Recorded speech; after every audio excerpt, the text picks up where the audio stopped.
Previously on Harbor Haven. The pattern is clear and the truth is close. Now, it's time to act.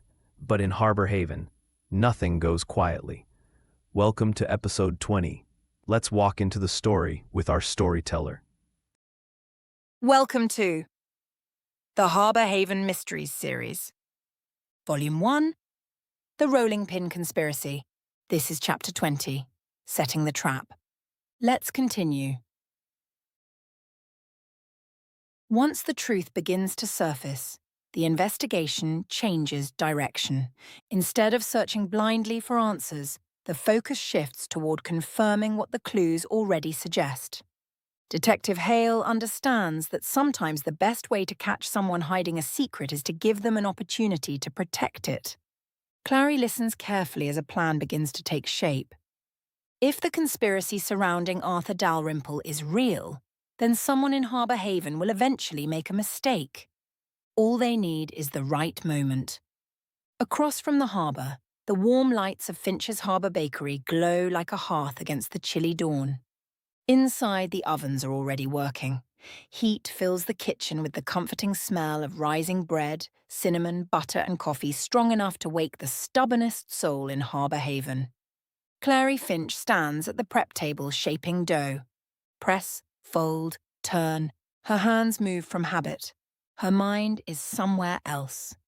All night she studied the ledger pages, the burned receipt, and the timeline of missing money until the pattern revealed itself completely. Now the truth sits in her thoughts like a heavy stone. She knows how the fraud worked. She knows why the victim died. And she knows the person most likely responsible. What she does not yet have is proof.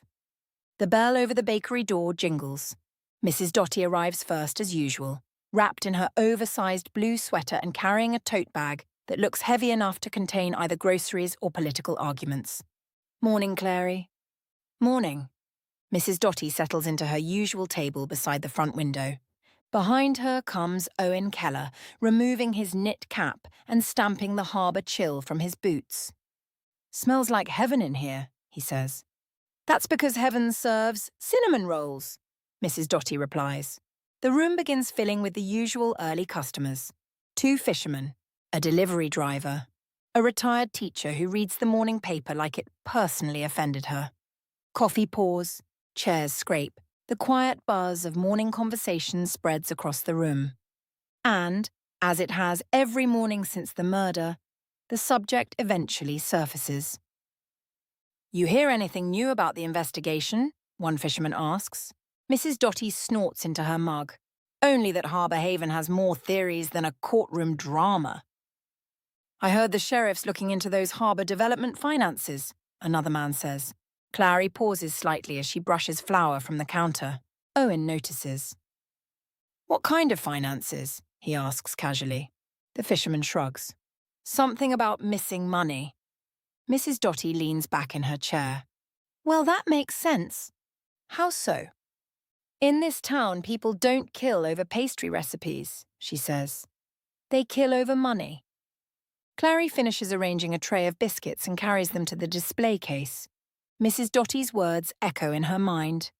Money. That has always been the key. Not jealousy. Not revenge. Money. Clary glances toward the hallway leading to her office. That is where the evidence sits. The ledger, the burned receipt, the pattern. She dries her hands on her apron. Owen, she says quietly. He looks up. Keep an eye on things for a few minutes. That sounds suspicious. Just do it. Mrs. Dotty raises an eyebrow. That look means she's about to stir the mystery pot. Clary smiles faintly. Something like that? Then she walks toward the back office. Because this morning, she is no longer searching for answers. She is preparing a trap. The office door closes behind her. The room smells faintly of flour and old paper. Clary spreads the ledger pages across the desk once more. A moment later, the door opens again. Owen slips inside carrying 2 mugs of coffee. Thought you'd need backup caffeine. She takes one gratefully. Thank you. Owen studies the desk. You look like someone planning something dangerous. Clary meets his eyes. I think I know who killed him. Owen's eyebrows rise slowly. That's a sentence worth repeating. She gestures toward the ledger. The money didn't just disappear randomly. It followed a cycle. Owen leans closer. Show me. Clary taps the pages. Investor money arrives. Right. It moves into the harbour project account. Still following. Then part of it disappears through a secondary transaction. Owen whistles softly, and the books hide it. Yes. He studies the numbers again. How long has this been happening? At least 2 years. That's not sloppy theft. No, it's organised. Owen straightens. And the victim found it. Clary nods. The burned receipt proves he was tracking one of the missing transfers. And the argument in the alley was probably the victim confronting the person responsible. Owen rubs the back of his neck. So the killer silenced him. Yes. Owen looks at her carefully. You said you think you know who it is. I do. Then why are we still talking instead of calling the sheriff? Clary sighs, because suspicion isn't proof. And accusing the wrong person could destroy everything.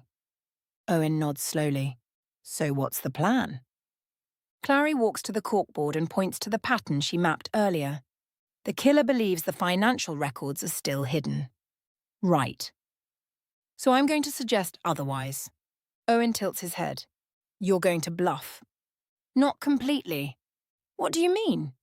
I'll tell them I traced the missing funds to a specific account. Did you? Not exactly. But it will make them nervous. Owen thinks about that. Nervous people make mistakes. Exactly. And if the killer thinks the evidence is about to reach the sheriff, they'll try to stop it. Owen exhales slowly. You're baiting a murderer. Yes. He crosses his arms. That sounds like a terrible idea. Clary gives him a small smile. It's the only one that gets the truth. Owen studies her face. You're serious? Yes. Then you're not doing it alone. Clary sits at the desk and opens her notebook. Step 1. Create pressure. She writes a message carefully. I've been reviewing the financial records connected to the harbour project. I believe I've identified where the missing funds were transferred. We should talk privately before I take this to the sheriff. She reads it twice. It reveals enough to create fear, but not enough to expose her reasoning. Perfect. She folds the paper. Owen watches. Who are you sending it to?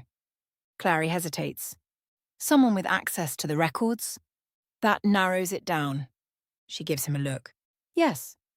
She places the message into an envelope. Now we choose the meeting place. Owen leans against the desk. Somewhere quiet. Somewhere familiar. And somewhere the killer believes they control.